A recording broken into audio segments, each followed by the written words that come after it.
and welcome back to The Movies Made Us Do It. Me and Matt are back. How are you, Matt? I am pretty good, sir. How are you? I'm doing all right. Yeah, gearing up for our first few scenes of the new movie tomorrow. So, oh, very cool. I I hate to think of my global warming footprint today as I charged 1 billion batteries. It's like literally charged so many batteries for different bits of kit today. So yeah, it's just been on constant rotation of batteries all day. But we're good. We did it. I think you can. I've known you long enough. I don't think you're a jet setter who flies all over the world. No, so in fact, I venture very. I don't venture very far at all. Exactly. I think you're I think right. Glastonbury's about as far as I go now. That's it. That's the limit of my my travel. So yeah. And most of the time I walk. Glastonbury's an extreme example where I get public transport. Normally I walk everywhere. So I've been on 2 planes in my life, so I'm fine. I've been on 2. Yeah, 1 there and 1 back. Yeah, so. exactly. Yeah, But anyway, we're not talking about planes and global warming and miserable. Well, actually, we are talking about one. We will be in a bit. But we're talking about movies. And last time we covered them, I fucking love that movie, and I really enjoyed that review. That was a really fun one to talk through. That was good for a movie we picked on a whim. Yep. I thought that was a really good one. So we're back to our what have we watched recently reviews. Do you want to kick us off? Yeah, sure. What? So let's do. I'll do Jung first. Jung. Yeah. So this, I'm assuming, is a Netflix film. It is indeed. Yeah. I'm not on Netflix anymore, and I feel like I would have picked it up if I was. Yeah. So it's a Netflix movie. It's I'm going to butcher some names here. Yeah. It's directed by Sang Ho Yoon, who did Train to Busan. I think you did well there. It stars Ji Won. Okay. And Kang Soo Young. And so basically this takes place in the 22nd century, where Earth has been fucked because of global catastrophes. Mm-hmm. And the human race now mostly lives. I quit watching a movie this week. Oh, in the first few minutes, because I can't even think what it was called. It was something like The Survivalist, I want to say. All right. And in the first few minutes, it was like global, post-apocalyptic movie. I'm like, okay, cool. Yep. The person goes to find, person who can protect them because they've got the answer to something. And within the first 5 minutes, I want to say within the first 5 minutes, they said, "Oh, this basically was caused by COVID and super COVID, and it wiped out." And I was like, "Oh, fuck off, I'm done." I was like, literally, I switch off. I said at the time, I do not want to hear about this fucking pandemic ever again. So if you're going to make a movie around it, I'm not watching it. But anyway, I'm guessing that's not what this was about. Super COVID. I don't think they mentioned COVID, no. That's good. So we've knackered annoyingly, the world. I have seen 2 movies this week that are about global catastrophe. So global catastrophe is one thing. I think it's just the fact that you've lived through it. Yeah. It's like, nah, I'm good. Like I've seen that enough. Well, in this one, basically people now live in these great sort of stations above the Earth. Cool. The only people that live on Earth basically are incredibly poor, or they work in sort of factories and stuff like that. Okay, so it's like an Alita, Battle Angel Alita kind of situation. Kind of. 3 of those. Or Elysium. Yeah, I mean, Jesus, dude, pick. I mean, there's so many. Now we live in the sky. Now I mean, we live in the sky. Earth yes. 2, was it? There was the same in that, and I don't think I've seen Earth 2. Was it called Earth 2? It's the one with blimey, Clancy Brown. Oh right, okay. No, I don't think I've seen it. It was a really cool series, actually. I'm not going to remember how many seasons. I think it might have been only 1 season. Basically, the Earth was fucked. Everybody's living in like these stations, but everybody's getting like sick and ill. And eventually, they find a world, but it's already got this like weird alien population, and I really liked it. It was really interesting. Anyway, so I think it probably wasn't called Earth 2, but it was, for some reason that's what's in my head. I'll look it up later. So 3 of those colonies in the thing basically declared themselves independent, and a war started. Right. Right. Now, the greatest hero of this of the human of the well, I say humans of the Earth Force, because I can't remember what the other force called themselves, is Jung. Now, she was this mercenary, so she basically was the basically think of the Full Metal bitch from Live Die Repeat. Okay. She's got that sort of reputation, Sure. but she basically she's plastered all over the posters and propaganda. But she failed in this mission, and now she's theoretically dead. She's not dead. So okay. This movie is borrowing so much from other movies. I was like, it's like Escape from New York. I'm going to stop saying other movies that this is like, and just honestly, let you talk. It's all it's if influences are all over the place, which is not a bad thing. So the thing is this. So this is just the build up I'm getting to, right? The actual core of the story is Jung became a mercenary because her daughter had, I think it's lung cancer. Okay. And she couldn't afford the treatments, so she became a mercenary to afford the treatments. Right? Right. Now, when she basically got sort of killed, the company came to her, the daughter and grandparent, and said, she's almost dead. We can save her brain. If you give us permission, we can make her they call it a type C. I'll get into that in a minute. And we can copy her brain, and we can make great AIs, combat AIs that will fight this war for us. And your granddaughter will be taken care of, or her medical bills will be paid, and her education will be paid. Right? Then you leap 40 years into the future again, and you're following her daughter. Okay. And Lisu, she is working on her mother's AI. Is she aware that it's her mother? Yes. Okay. Yeah. And there's a problem they've had. I mean, it's weird that they've been working on this for 40 years, mind, but they've been running this scenario with her, and it's a scenario where she died, and they cannot figure out why she died. So they keep running this simulation, and it's pretty fucking horrifying, actually, some of the stuff that they do to this poor woman. Yeah, we're just going to make you relive this moment. Yeah, they forever. They kind of do. I mean, she's not kind of aware. She's not aware that she's a droid. They keep bringing out these new clone copies of her brain, sort of thing. So there's like basically the government, the sort of generals turn up to this show sort of thing and they eventually say, oh, we've brokered a peace. We no longer want the AI. What domestic, things, applications secure. Right. So now that's kind of the basic story, right? Mm-hmm. This movie kind of wasn't really sold that way. This movie was kind of sold as an action movie. Sure, so it's a bit more of a... This movie is not an action movie. Well, okay. Well, it has action in it, but it's not an action movie. It's got some fucking amazing action scenes in it. The beginning the beginning fight scene is fucking brilliant. It's got these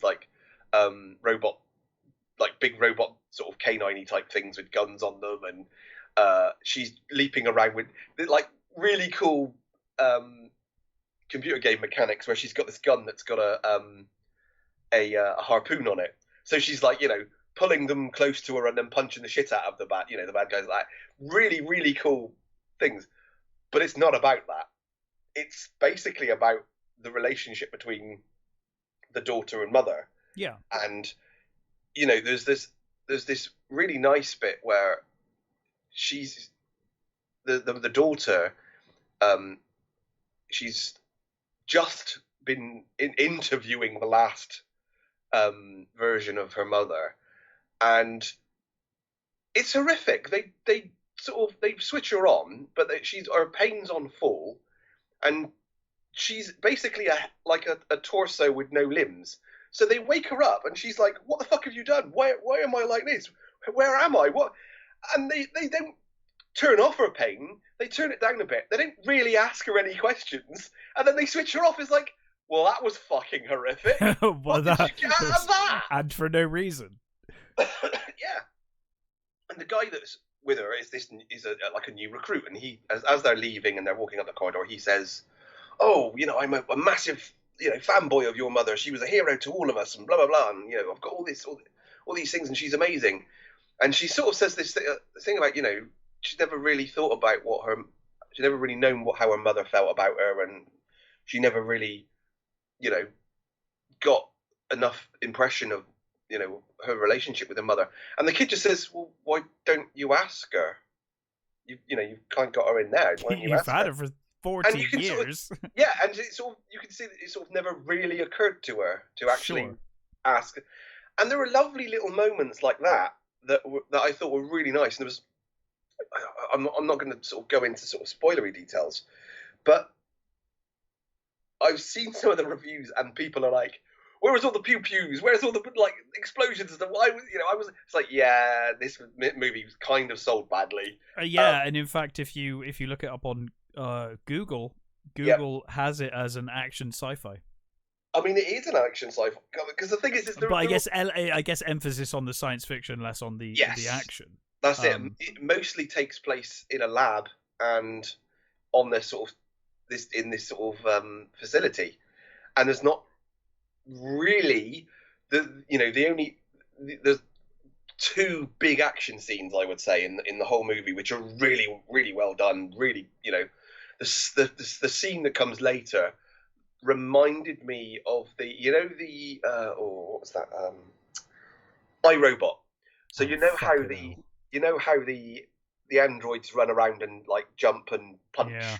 That they're kind of like that, but it's still cool. I mean, I fucking hated iRobot, but it was a good action. Set pieces were good. Yeah, I'm a big Asimov fan, and I fucking hate that movie for that reason. If I can take my love of Asimov out of it, it was probably okay as a movie. It wasn't a bad movie. No. I like a bad adaptation, but not a bad movie necessarily. Yeah, I like a lot of it. But yeah, anyway. So this is really not. It's kind of been missold, and I think that do you know this? It's happening a lot, isn't it?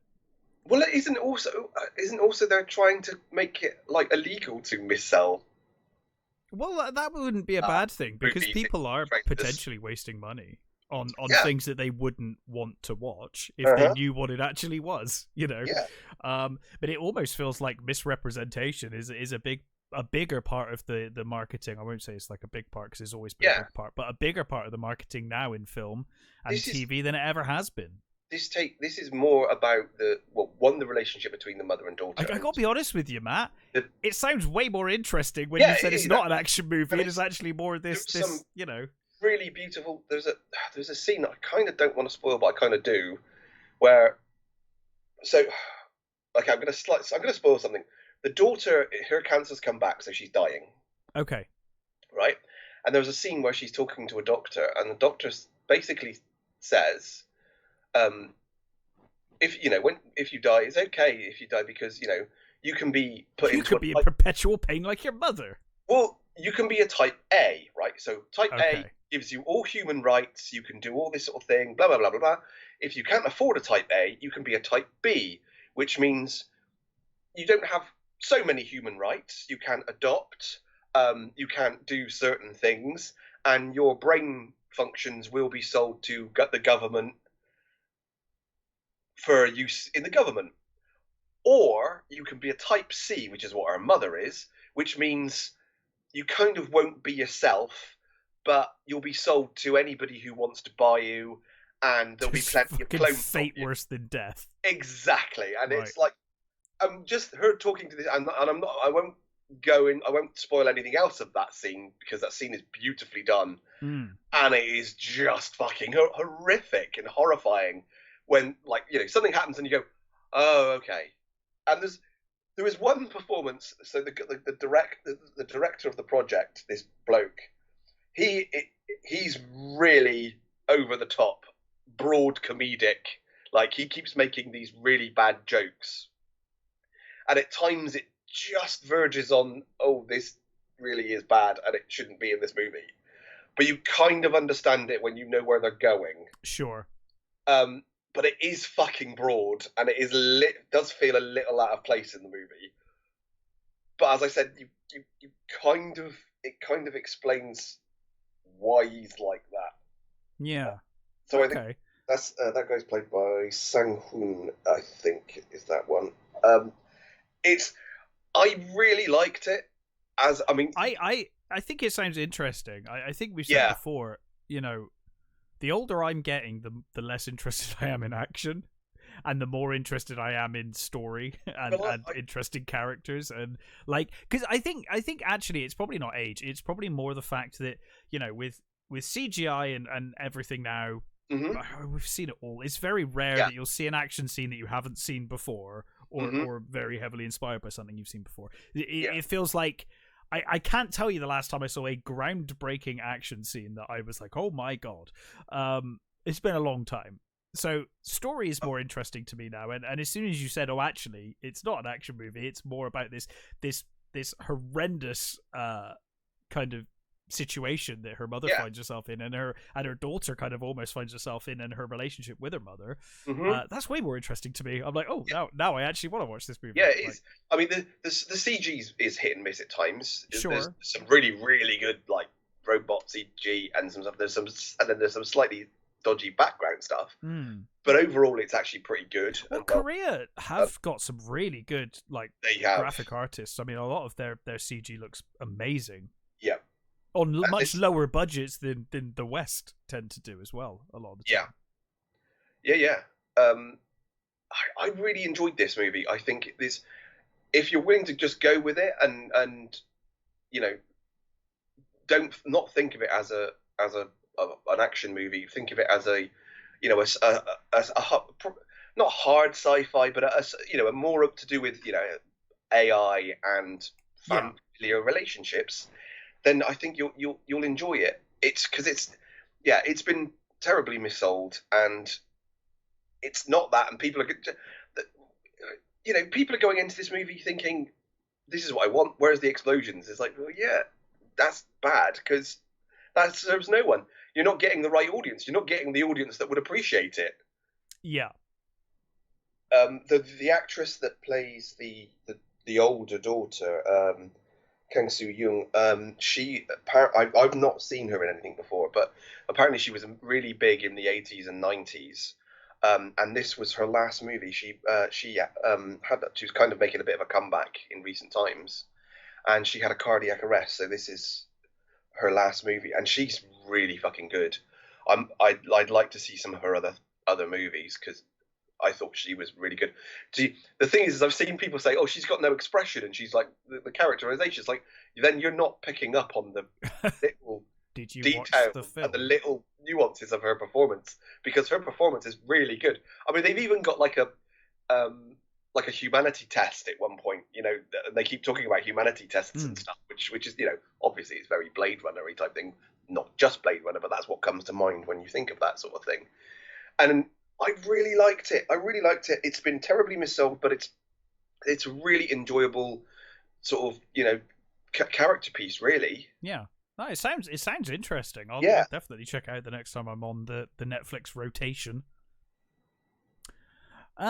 So I have only watched one film, and I've also watched a TV show. So do we do the film that we both watched next? Yeah, let's do the film. So, because it was cheap. Yeah. Which is funny because you did the same thing. We did not discuss it, but we did the same thing. I was kind of the thing is I was going to pay more for it. I was willing to. I kind of talked myself into it. Yeah. So we watched Clerks 3. Yeah. I think it's fair to say we're both fans of Clerks 1 and 2. Yeah. I really think that Clerks 2 is underrated. Clerks 2 is fantastic. Yep. I think they did a really good job of introducing new characters into that. Actually, and I think they did a really good job of giving them all a lovely send-off. Okay. Clerks 2. Yes. Not fucking Clerks 3. Okay, Clerks I was 2. thinking. Okay, Sorry, I just realised what you were that thinking quite then. quickly. No, I was okay. Clerks yes. 2 gave the characters a wonderful. Yeah, send-off. I think that's the thing, isn't it? I think they had a really nice ending.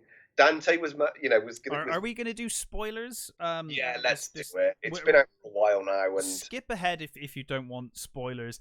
Clerks 2 effectively ends with Jay and Silent Bob have money, and as a result, Dante and Randall are able to buy the Quick Stop. They obviously leave movies, are fired from movies, but they buy the Quick Stop, and obviously Dante gets with I forget the character's name, Rosario Dawson. Oh my Becky? God. Becky? Becky, yes, Becky. Is it Becky? Yeah. Yes, Becky. And they live happily ever after for a couple of weeks, and then she dies in a car accident. Yay! With their unborn child. Hooray! Yeah. Good stuff. So Dante's depressed as all shit. Yeah. And understandably so. I don't know whether it was a case of they couldn't afford her. Well, she's in it. I mean, well, yeah, but not very much. That's what I mean. But wouldn't you have rather she was in it not very much, but alive? I don't know. Like, I really don't know how I like my honest opinion. Actually, I'm not sure how I feel about this film. I think the first half of this movie is brutal. Yeah. And mean. Yeah. It feels that way. Really brutal and mean. What they kind of, because they even make, like at the end of Clerks 2, Randall went through a character arc and became a better person. Yeah. He's a fucking asshole in this movie. He's gone back to being an absolute dick. And I think it's made worse by the fact that, in my opinion, the lead of the Clerks movies has always been Dante. Yes. And in this movie, it's Randall. Mm-hmm. And Randall's like fucking Joey, right? Where it works as a side character. He works as like the friend, the like Dante's the straight man, and and having him as the lead here is like, God, he is thoroughly unlikable in this movie. He's an asshole all the time. Mm-hmm. And at first it's kind of funny, but by the end I was like, you're just a really horrible person. Like, well, I will say by the halfway point, maybe a bit after, I don't want to say they completely redeemed themselves, but there were certain bits where I started to warm. There are some good moments in this movie. There are some really nice moments in this movie. For the first half an hour, almost every joke clangs.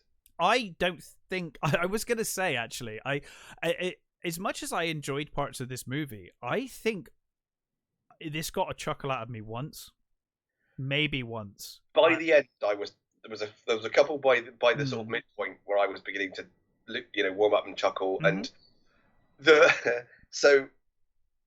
what's his Elias? Yeah, his outfit changes actually became amusing. That was amusing. At first, it was like, oh god, that's annoying, and then Clerks 1 and Clerks 2 was like laugh out loud funny. Yes, I think I laughed out loud like kind of like a like once. In this movie. By comparison. Now that's not necessarily a bad thing. He's clearly gone a very different direction with this movie. Yes. It does feel a lot like when we complain about Star Wars Return of the Jedi, and then all of our heroes, just everything they did is undone by Force Awakens, and it kind of feels like that here, it was a really nice send-off in Clerks 2, and then to come back and not only reunite with these characters and kind of continue on a story that I don't really feel like needed to continue, but to reset it and just make everything so dour and miserable. It's like, okay, like it's a choice. So there was a couple of when they started making the movie, and it was they got onto actually making some of the scenes. I initially thought this is going to be fucking awful, but do you know what? When they refilm the scene with Jay and Silent Bob doing the dance outside, I found that hilarious and charming.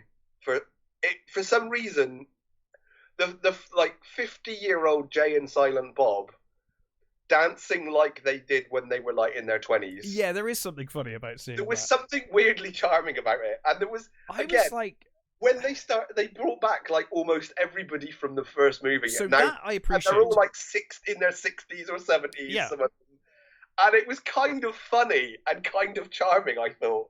I agree with that to an extent. I must admit, I felt like it went on too long to where I was like, I have watched Clerks, guys. I've seen this movie. I've seen the movie you're making in this movie. Like, and at first it's kind of amusing, and then it kind of goes on a little too long for me to where I was like, well, what are we doing? Am I just watching you make Clerks again? Is that what I'm doing? But you're right. Some of those scenes are quite charming. I felt like the strongest thing, the strongest suit to my mind is from Kevin Smith is his dialogue and writing between characters, the conversations. I don't think he's ever been much of he's never been much of a fancy director. I think he said as much himself. He's much more of a you know, he sets up the camera and people talk.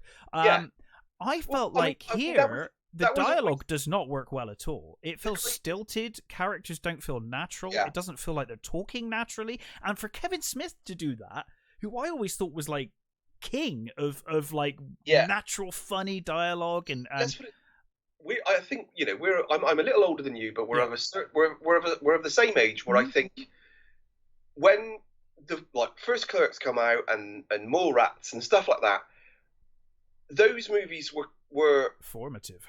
Yeah, they were sort of, you know, we're talking of their kind of, they were our age, roughly our ages, you know, we were a little younger maybe, but we were about then, and we were at the time where we were either at college or we were leaving college, and you're at that point where you don't really know what the fuck you're doing, you know, and your life's before you, and you know. I think he once said these are characters that are too intelligent to be doing shitty jobs, but not intelligent enough to be doing really good ones. Yeah, so they're stuck. Yeah, and I think that kind of just sums me up.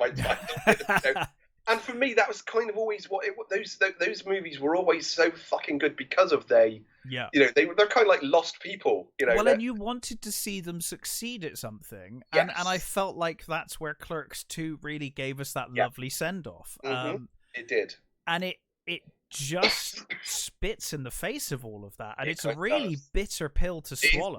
It's mean. It feels mean, doesn't it? And I don't know if I'm over exaggerating in saying this, but it feels almost mean spirited and just a kick in the teeth. And it's like, this was a comedy.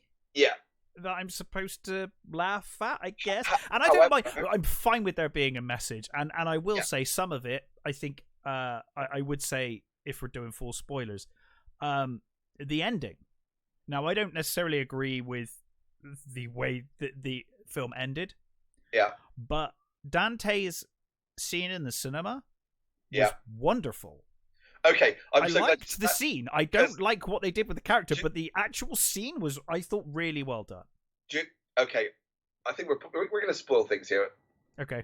I'm going to say, he completely did a manipulation on me on that. Yeah, I agree, because it's a character you love.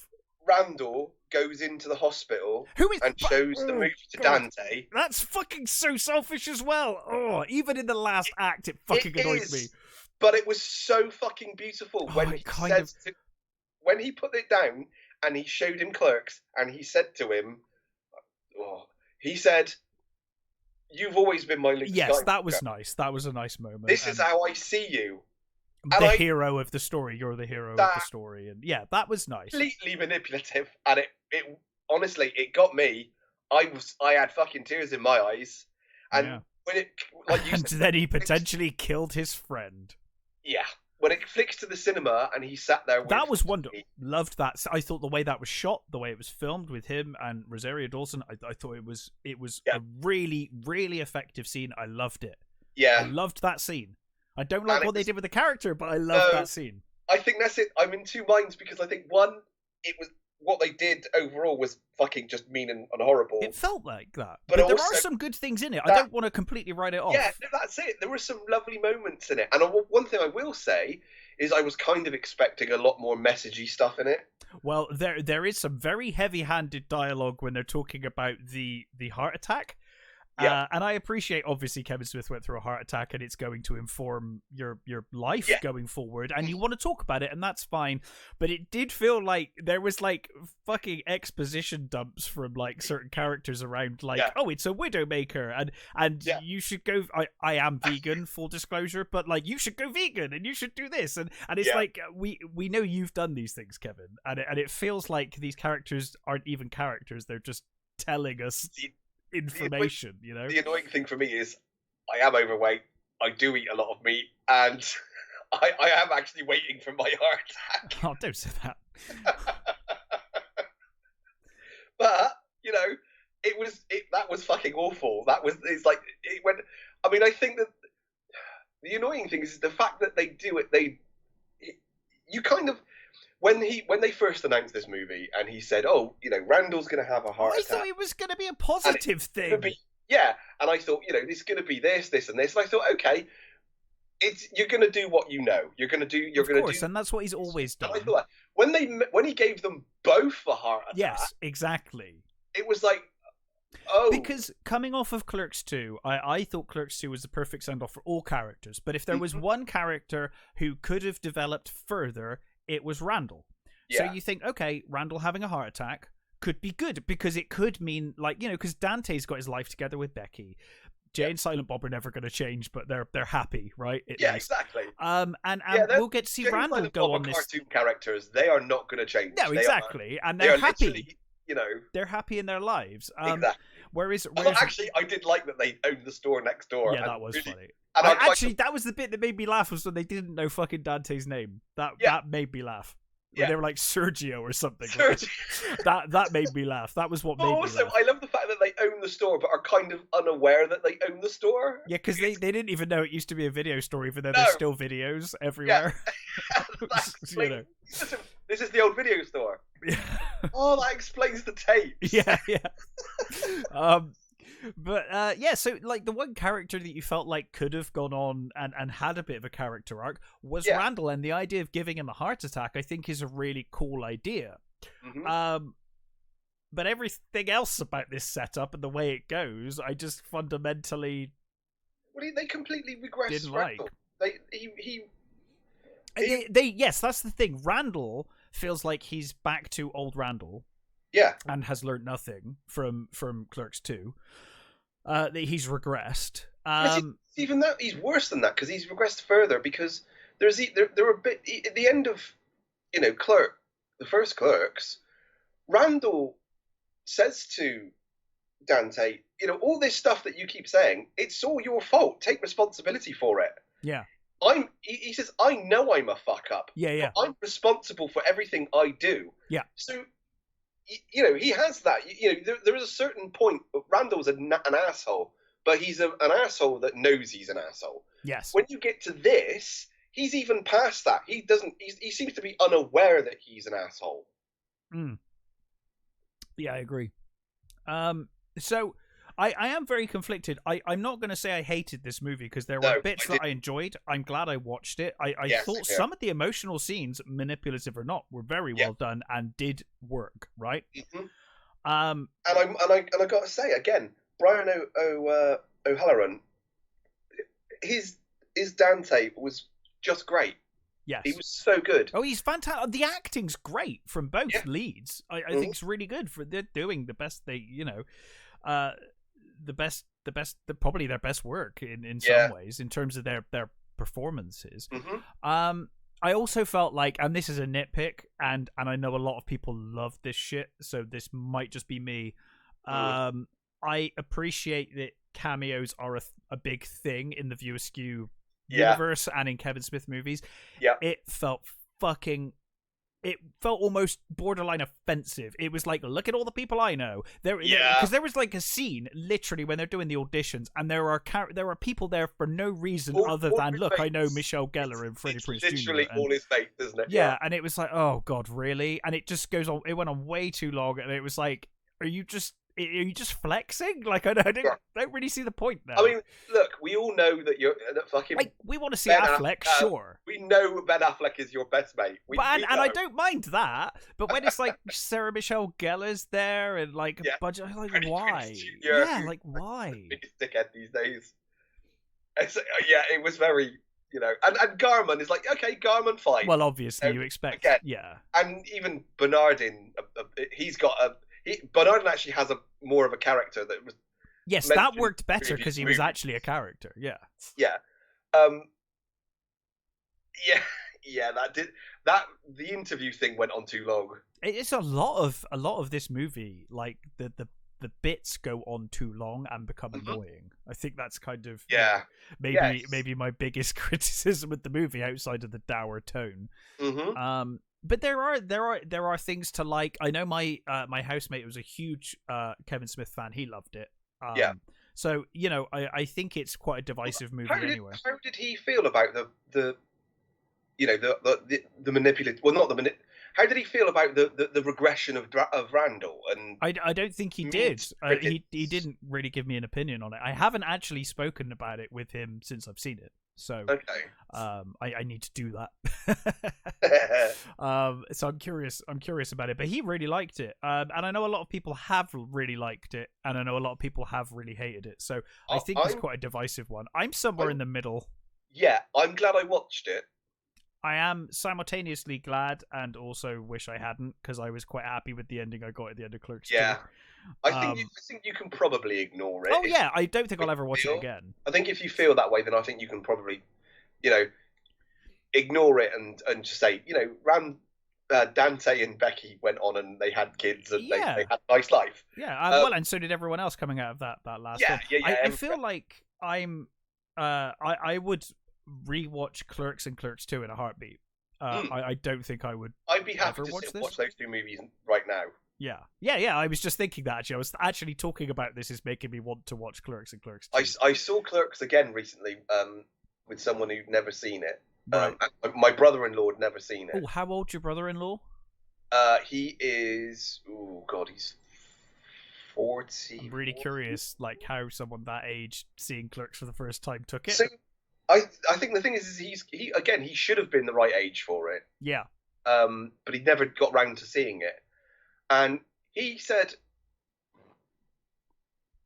I think his biggest. Because we saw it at a certain age, and you kind of wonder how. His biggest takeaway was that he said, I should have seen it then. Yeah.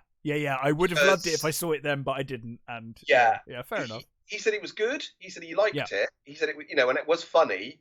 He said, but he would have found it way funnier if he'd have seen it when he was. Oh God! When I first saw Clerks, it was one of the funniest things I'd seen.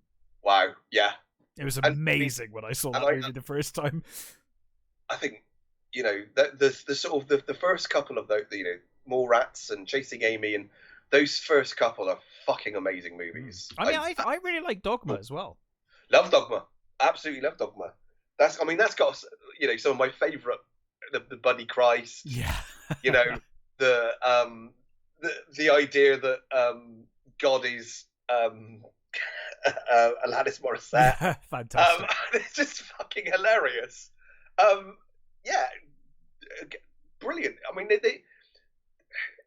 I think it's only been in the last 5-10 years that Kevin Smith seems to have lost it, and I think it was after his heart attack. It sounds weird and bad to say it, but I think it's a life-changing thing, and I guess now he's got a very different perspective, and that's fine.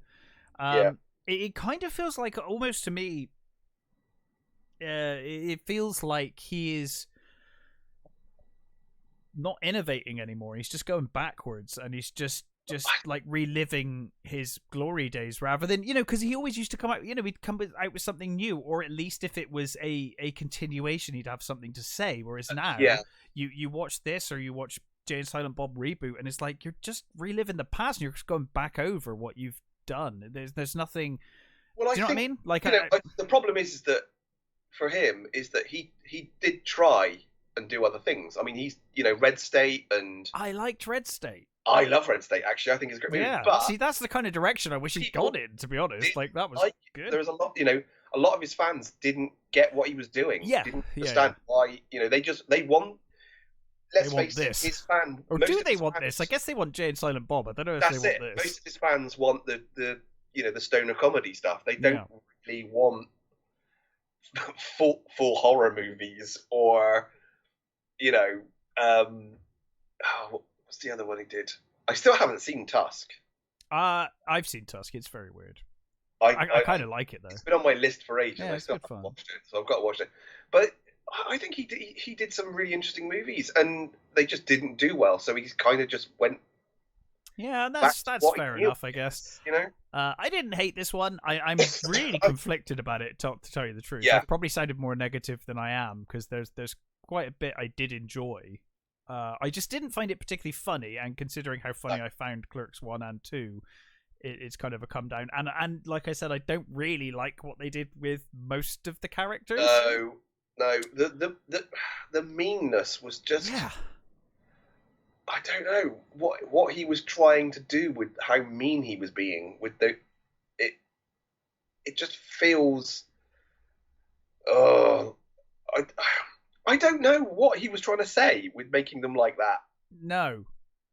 Well, like I said, it just kind of, they just reset it and just made everything horrible. And I was like, okay, fine. And maybe that would, maybe Dante's character would have been like that if the horrific thing that happened. Oh no, I don't doubt that. That's I just fine. don't know why we had to see it. The reset Randall seemed weird. Yes. Yeah. But anyway, Clerks 3, I don't think I need to recommend or not recommend it. If you're a fan, you've probably seen it already. Yeah, exactly. I think But yeah, I would watch it. I just don't know that I'd ever watch it again. I don't regret seeing it, I guess. I really love the ending. The ending was good. That's so annoying. It's so annoying that the ending is so beautiful, but the rest of the movie is. Do you know, I was while I was watching. This is not gonna sound positive at all. When I was watching it, I was thinking of Picard season 1. Yeah. Where you've got like the data send off is really beautiful and really well done, and the rest of it is just miserable. I didn't think that, to be fair. I actually thought that was a pretty good scene. That was like the one scene I was like, oh, that was pretty good. But the rest, no. I mean, they completely... one of the things about that whole thing is they completely misinterpreted the relationship between Picard and Data. Oh, no, I just mean the final send-off of... that final scene. The final scene of Data where he has to be switched off. Let me go, yeah. That was good. Yeah, okay.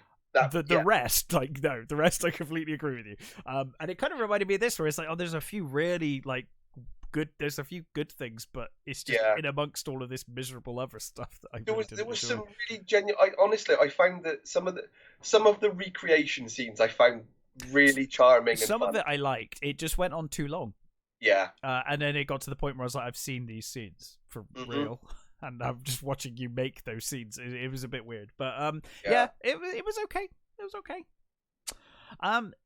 Do you want to go on to your? Because you've got another movie, right? I do. Yeah. Do you want to do that? Sure. So I also saw Vesper. Vesper, yes. So this actually came out last year. At the moment it's on Netflix. So it's stars Rafaela Chapman, Eddie Marzan, Rosie McEwen, and Richard Brake. Richard Brake has been in some bloody movies lately, hasn't he? I mean, he gets everywhere. Yeah. So this is, again, it's another one. It's the world is fucked movie. So basically in this vision of the future, they decide to fight the eco disaster. They decided to bioengineer things. And basically what happened is they tried to, bioengineer something. It ended up becoming a virus, and it pretty much wiped out all animal life and most of the human population. Okay. So now, there are like groups of humans that live in citadels, who are obviously the Richie type people, and then there are other people that live in little communities or scratching a living with, they kind of all eat sort of plants that they've kind of grown. And our main character is Vesper, played by Rafaela Chapman, who is a sort of 13-year-old girl she's a bioengineer basically. She knows how to manipulate plants and seeds, and she lives with her father, played by Richard Brake, who is basically bedbound, and he can't really communicate on his own. He's Right. connected to these machines, but he does have a drone which follows her around, and he talks through this, it looks like a head that kind of looks like a stereo actually. Right. It sort of floats around, talking to her, and follows her around. Now her uncle, played by Eddie Marzan, kind of runs like a village so they live out in let's say the forest or woods or whatever. They live out in the woods on their own. But Eddie Marzan lives in this kind of like this village with all these people and stuff, and he is a bastard. He's real sort of, they don't do charity. If you want something from them, you have to give them blood, and they sell the blood to the citadels, and the citadels give them seeds so that they can grow. Now, what I love about this world that they've created, it's all biotechnology. Mm-hmm. Everything is sort of kind of grown. Even like they have like ships, like gliders sort of thing, that are all like they're all grown, and when one of them crashes, and you see like the inside of this thing, it's all like organic material. Yeah. And it's very sort of very Miyazaki-esque. It's okay. Yeah, the sort of with the way that these like fungal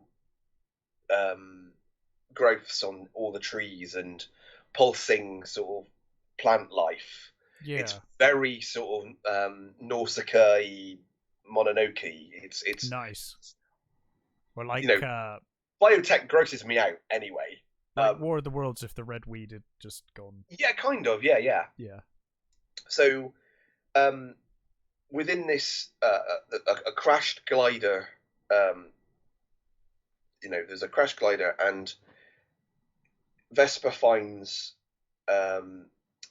Camellia, who has survived this crash, and she brings her. When she finds her, like basically the forest is like eating her, and she sort of she untangles her and pulls her off, and she sort of saves her. And her dad keeps saying, we don't know these people anything, get rid of her. And there's a sort of a plot where she comes home and somebody's raided her house and they've destroyed her generator, and she has to go to Eddie Marzan and get some sort of biofuel, and obviously he kind of wants her to be one of his breeders, right? And he's just fucking vile and creepy. But it basically turns out that this woman, how much do I want to spoil? Let's just say this woman, she's a bit special. I won't go into why she's special or how she's special, but she's a little special. So we've got sort of like, clever girl tropes and weird plant life stuff, which, kind of in some cases reminds me of Jason the World Warriors even. Nice. But it's a beautifully made world. The director and maker is Christina Borzeret and Bruno Samper, and they basically I think they've worked on this movie for absolute years, and they're not English or American, but they wanted to make this movie English to give it a broader appeal, and I really liked this movie. It's quite a quiet. There's no action in it. You don't even see the wider really the into the city. There's a scene where you see a citadel, and that's kind of it. But Right. it's, to be honest, again, it's all about this girl surviving in this harsh environment, in this gross but beautiful environment, and what she's doing to survive, and it's got these sort of she's got this sort of greenhouse hidden away where she's been building plants for years, trying to unlock the genetic code on these sort of seeds so that basically she can make the world new again. And Sure. her dream is that she'll end up in a citadel, that the citadel will see how good she is at bioengineering and take her in. And her dad obviously is under no delusions. I think he used to work for the citadels, and I think the reason he's like he is because of what he did for them. And basically they're only his compensation kind of for what they did to him was basically they gave him some enough so that he could survive, and they gave him a drone, and that was kind of it. So he's under no illusions, but he's trying to sort of keep what's good for his daughter. He's trying to keep her safe, and he's trying to keep, even though he can keep her safe, there's nothing he can do to protect her. And there's a thing about his mother. Her mother basically just walked off one day. There's a race of people they call pilgrims, who they mostly seem to be female, and they basically just collect scrap. They don't speak, and they're hooded, and some people think it was a virus made them like this. They're not right human anymore. So there's all these like lovely little details, but they don't explain enough. You know what I mean? They don't explain it. They don't go into detail on all these things. They just sort of, it kind of is. Mm-hmm. And I liked that, actually. I like the fact that they didn't explain everything. They kind of left. This is the world, and moving on. Yeah, and I really liked the character of Vesper. I thought she was really well played by Chapman, and I think Rosie McEwen as Camellia has this sort of beautifully haunting portrayal of this almost detached person who's been living in the citadel. And there's this wonderful scene where Vesper has this book. It's like a storybook, and it's like full of animals and things. And she has no idea about any of these animals. She doesn't know what they are, what they do. And Camellia is saying, "Oh, that's a cat. They go meow, and this is a dog, and this is a parrot." And then she has this bit where she says they repeat what people say, and she says, "What do you mean? What do you mean? What are you doing? What are you doing?" And she does this parroting thing, and it's really funny, and it's really sweet. And then she sort of, they explain about wolves and what wolves do, and she says, "Oh, it must be so beautiful in the city," and she's like, "Well, actually, it's kind of cold and separate." And I really liked that. They're not doing anything unique, groundbreaking, or groundbreaking or anything like that. But what this is a very well done movie, a beautifully, rendered movie that has lovely characters in it. And it ends with a sort of, maybe there could be a sequel or not. Yeah. I would quite happily watch a sequel to this movie. Okay. It's I don't know whether they will, because I don't know how well this movie did. But I think it's a lovely little, sci-fi biopunk sort of movie. Sounds cool. It's really enjoyable. It's not going to be for everyone. It's because there's no action in it or anything like that. I mean, there was I guess some bad guys turn up, and there's sort of a couple of little fighty bits, but it's not. It's not an action film. Yeah. It's an adventure movie. It's one girl's struggle to survive in a fucking awful world. Yeah. And it's it's not so bleak that it makes you want to throw things at the screen or makes you want to go and shoot yourself afterwards. It's just sort of bleak enough to be really enjoyable. Well, I found it really enjoyable. Yeah. So I really recommend it to anybody who likes that sort of that Miyazaki feel of movie. It's Miyazaki specializes in young girl protagonists who, certainly in like Nausicaa, or in Nausicaa, it's that sort of struggle to survive in a very harsh world. Yeah, and I really liked it. I really enjoyed it. Really cool movie. Cool. I will have to check that one out. That ticks a lot of boxes for me. That one. So anyway, that's it for for movies. We've both seen a TV show each, though. We have. And I left Netflix as I do on my rotation, and I decided to go to Paramount. So I watched Tulsa King. I have got that ready to go. Oh, excellent! Well, I haven't started it yet. I will not do spoilers, and we can do a spoilery one in the future.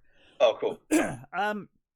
But effectively, it's the Sylvester Stallone starring TV series. He plays Dwight, known as the General. He's this New York mafia capo who basically, I don't think this is spoilers. He took the fall for the mob, the mafia boss's son. And, yeah, the trailer shows. Yeah, and he does 25 years in prison, never squeals, and he's released from prison, and he's kind of like, now it's time for my reward, right? Because I kept quiet for 25 years, which is almost unheard of, and basically they kind of give him the boot in a way. They basically say, like, we want you to go and run Tulsa, and obviously he's insulted by this. He thought he'd be like, in charge of New York, or like high up, and instead he's going to Tulsa, and he basically says, like, you're getting rid of me, that's all you're doing, you're trying to get rid of me. But they basically say, go to Tulsa and set up business in Tulsa. And what kind of happens after that, obviously he goes to Tulsa, we get some fish out of water stuff that they briefly touch on, like he doesn't really know anything about phones and stuff, but then like a scene later he'll just be using a touchscreen and it's kind of ignored, so it's not right. It's not much of a thing. But effectively he's sent there to set up the crime business in Tulsa. He meets an ATF agent, Stacy, who is on like a hen party, and they end up having sex, and she's kind of his love interest through the movie. It kind of felt like a really awkward, like, stroke Stallone's ego scene where, like, she's meant to be in her 40s, maybe late 40s, and she doesn't realize that Stallone's in his mid-70s. She thinks, oh, you must be in your 40s. Like, I thought maybe 50 at a push, It's like, okay. He looks his age. Yeah, definitely. And he also looks like he's had work done, so he looks almost older than his age at this point. But fine. Stallone does not look like a dude who just came out of prison for 20 years. No. But it's it's a funny scene. They do make fun of it, obviously. And the biggest plus with this series is, like, Stallone is charismatic as all hell, as always, and he's very easy to watch. And that's what I would say about this show. It is really easy to watch. It's a fun show. If you don't think too much about it, you'll have a great time. I had a great time watching it. The issues I kind of have with it, which we'll go into more when we do spoilers, I guess once you've seen it we can talk about it a bit more, is that effectively what happens, without any real spoilers, is that in setting up his mafia business in Tulsa, he makes friends and sets up businesses and kind of forces businesses upon people, but then comes up against neo-Nazis, and it's basically him and his ragtag group versus the neo-Nazis, and also obviously with interference from the mafia back home, who he also resents for not kind of, giving him anything when he came out. Treating him well, yeah. And that is kind of fine. And the movie, the series frustrates me. Although I did very much enjoy it, and I'm looking forward to season 2. The things that annoyed me were that it sets up a lot of things that are kind of interesting, but tonally it doesn't land. They do the typical, he had a daughter that he's not seen because she stopped speaking to him when he was in prison. He's not seen her for 25 years and trying to reconnect with her. And it tries to do the violence thing, but then when the violence happens, it's really kind of almost cartoonish and over the top, to where it doesn't quite, it almost feels like it wanted to be a gritty reflection on this person's past coming back to haunt them and trying to live with violence and all of that kind of stuff. But then I feel like almost Stallone got involved and was like, well, I don't want to be too much of a bad guy, so it's going to have more of a comedic tone and it's going to be more fun. Okay. It's not a bad series. I did enjoy it. The problem that I had going through, and it'll be interesting to see what you think when you've watched it, because I don't want to go into spoilers. Do you think it was initially set up for someone else then, or do you think I don't know. I honestly don't know. It feels very much like a Stallone vehicle, but it could just be that Stallone picked it up and then took over, because obviously once you've got a name like Stallone, you're going to keep him, right? I think the biggest issue I kind of had with it, if it is an issue, is that we're like, oh, the neo-Nazis are bad, and it's like, yes they are. Do you know really? what else? But do you know what else is bad? Surely not. But do you know what else is really fucking bad? Fucking Mafia. Mafia, yeah. So I'm kind of watching it, and I'm like, neither of you were fucking good, and a lot of the things we're kind of condemning them for in the movie are things that he would have fucking done anyway, and the only reason he gets involved is because they get in the way of his business, right? So it's very difficult for me to be like, well, he's the good guy, and it's like, well, yes, what he's doing by getting rid of these people is great, right? They're horrible people, but he is equally a horrible person, and it's kind of like I guess that's the thing, though, isn't it? If you've got the Mafia and you want to try and make them, you have to pick. Yeah, that's where you need to go. Right? Yeah. The good guys. Well, who the hell are you going to pick that's worse than them? You kind of have to fucking pick Nazis. Yeah, of course. That's kind of the only thing that's worse. And that's it. I mean, they are the ultimate bad guy, aren't they? You could always go. You could always go there, and that's fine. And it works, but at the same time, I do feel like if it took the violence, if the violence wasn't so cartoony, and if things were taken a little more seriously in places, I feel like this could have been something really good. Yeah. The way it landed for me, I really enjoyed it. I thought it was fine. Fine is probably the best.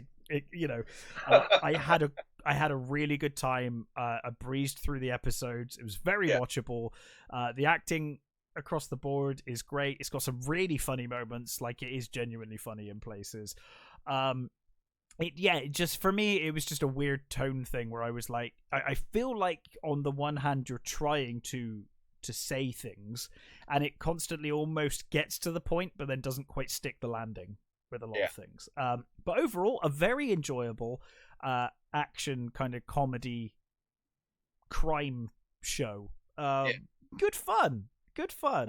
I can't talk about the thing that I really wanted to talk about until you've seen it. Right, okay.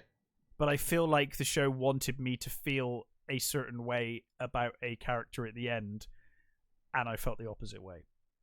Oh. It felt like they were trying to make out like a character was a bad guy, when in reality I was like, no, they were right to do that.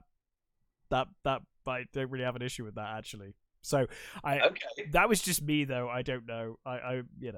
It's an interesting one. I will have to wait, because I am dancing around a lot of things to not spoil it. So we'll wait until you've seen it, and then we'll have a chat. But I do recommend watching it. It's great fun. It's well worth your time. I've got it ready to go, so I will be watching that soon. Cool.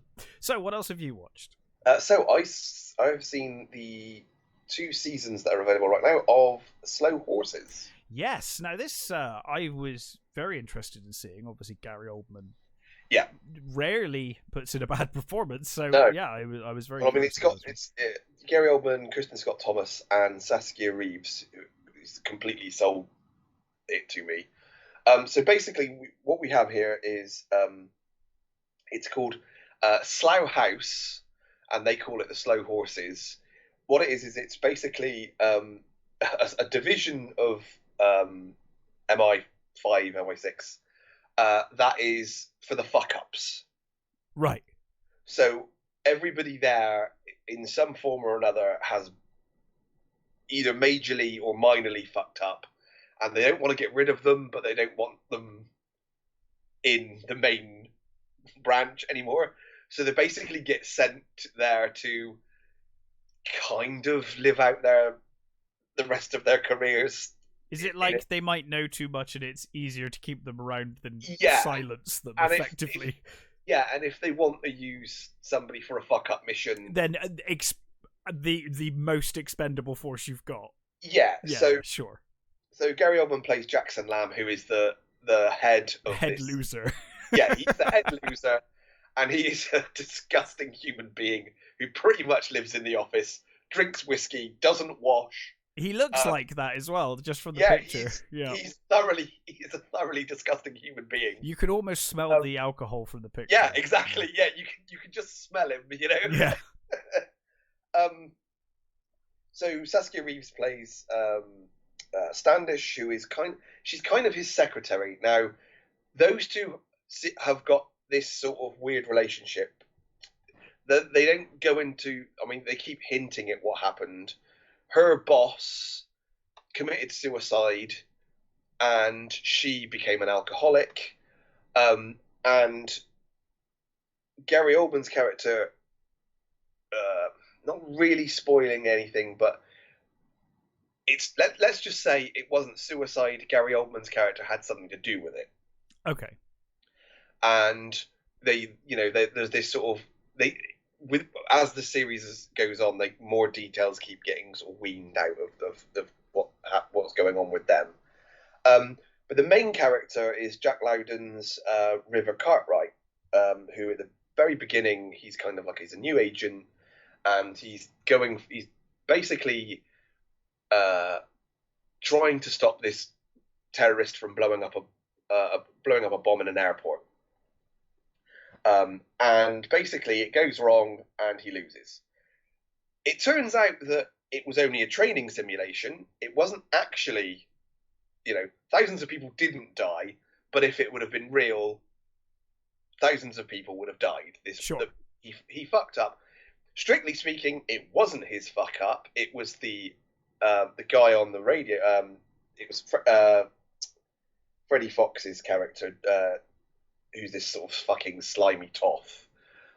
He was the guy who basically gave a bad description of the suspect, so he was chasing the wrong person. Right. So because of this, he's got sent to Slough House. And the first season is a sort of a conspiracy sort of thing that he finds out about, and he goes out of his way to get involved in, and there's the wider stuff what happens is basically a far right group kidnap a Asian guy, and they're gonna cut his head off on live YouTube sort of thing. Okay. And let's not spoil anything, but all I'll say is, obviously, it's not what it seems. Of course. There are things going on that, certain stuff. Second season is to do with Russian sleeper agents and old scores with, the sort of historical stuff with Gary Oldman's character. So the first season I really, really enjoyed.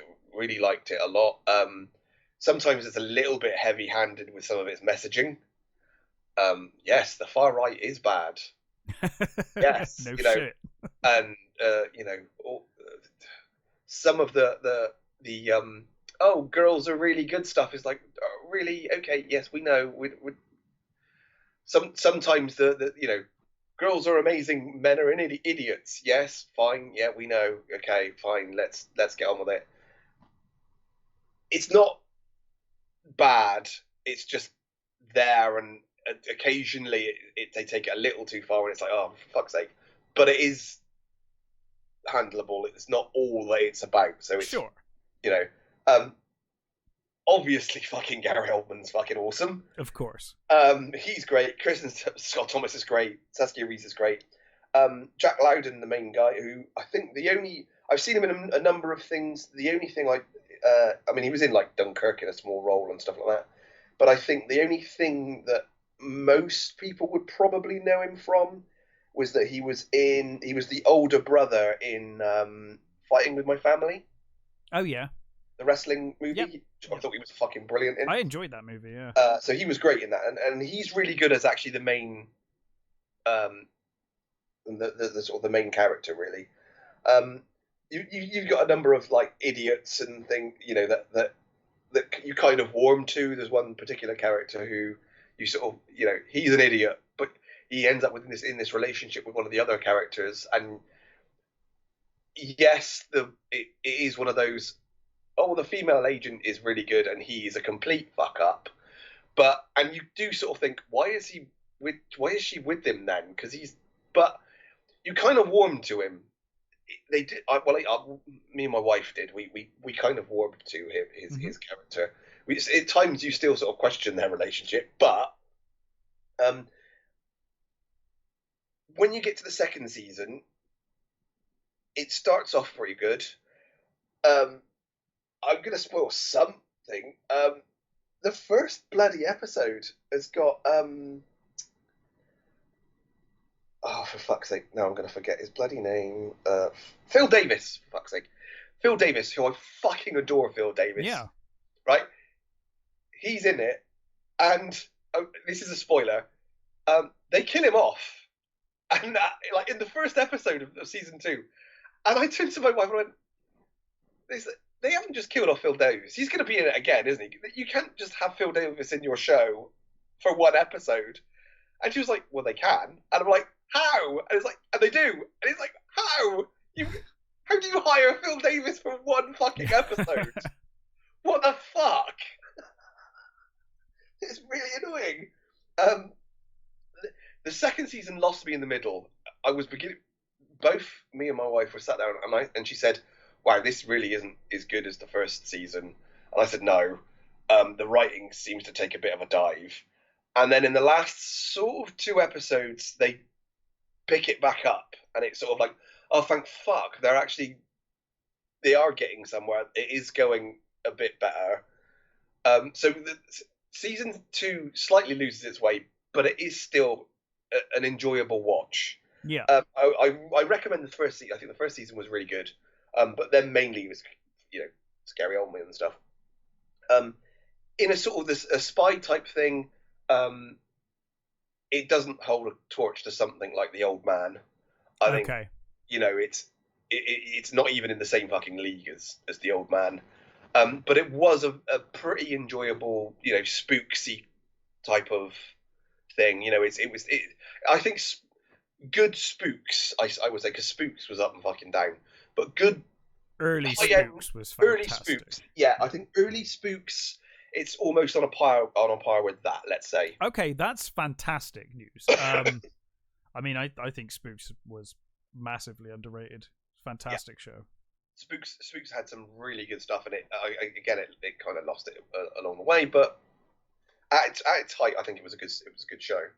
And I think, the first season's really good. Second season's not so bad, not so much, but. They've already done season 3 apparently, so that's already on its way, and I will watch it. So nothing put me off.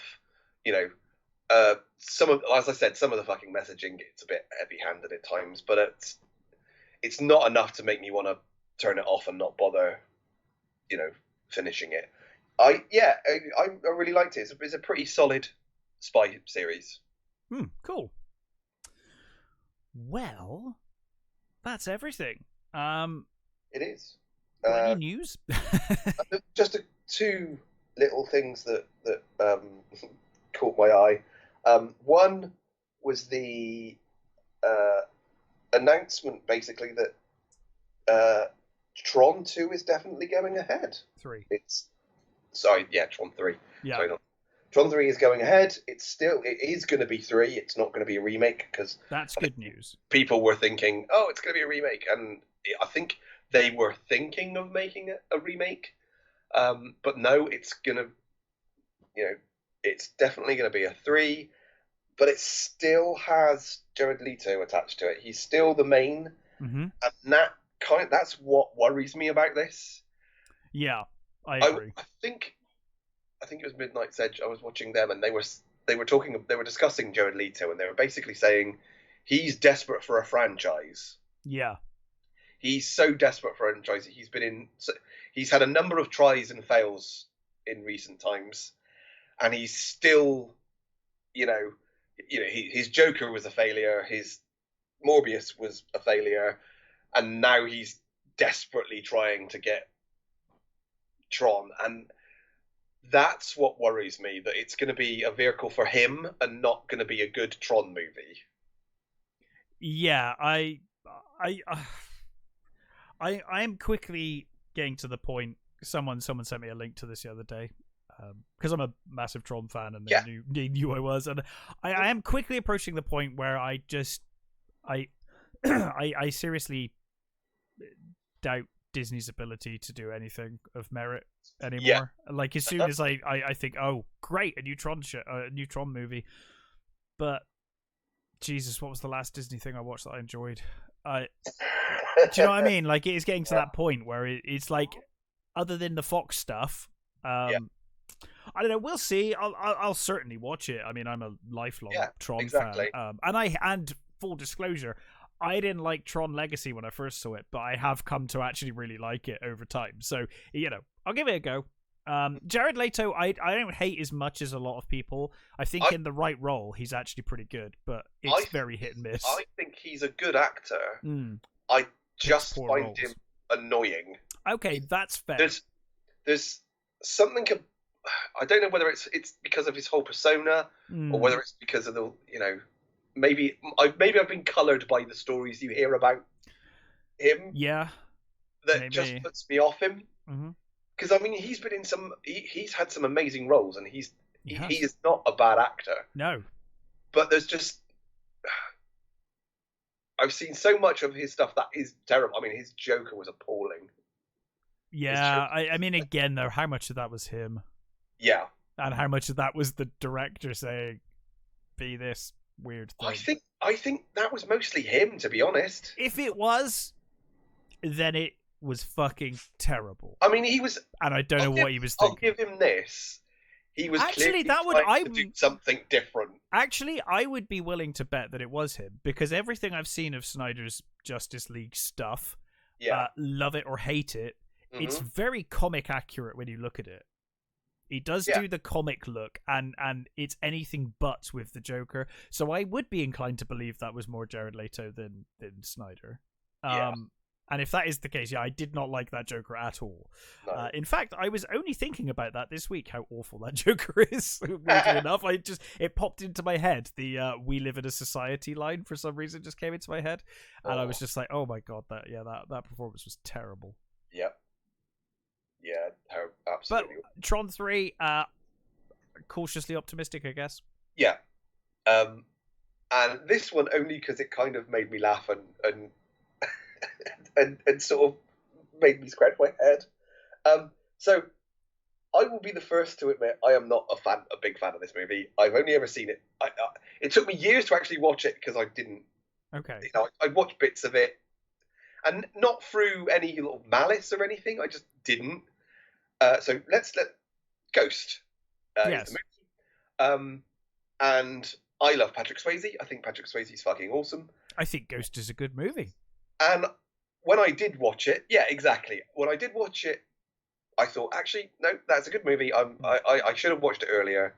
I don't think I've watched it more than once. Maybe twice at most. But I did like it when I saw it. I thought it was a good movie. I understand the hype for that movie. I understand why it's a beloved movie. Yes. It's got iconic kind of scenes. everything you want for a romantic, ghosty story. Yeah, a sort of almost revenge story at times. It's got all those sort of really good things. It's got great performances in it. Apparently Channing Tatum is going to be remaking it.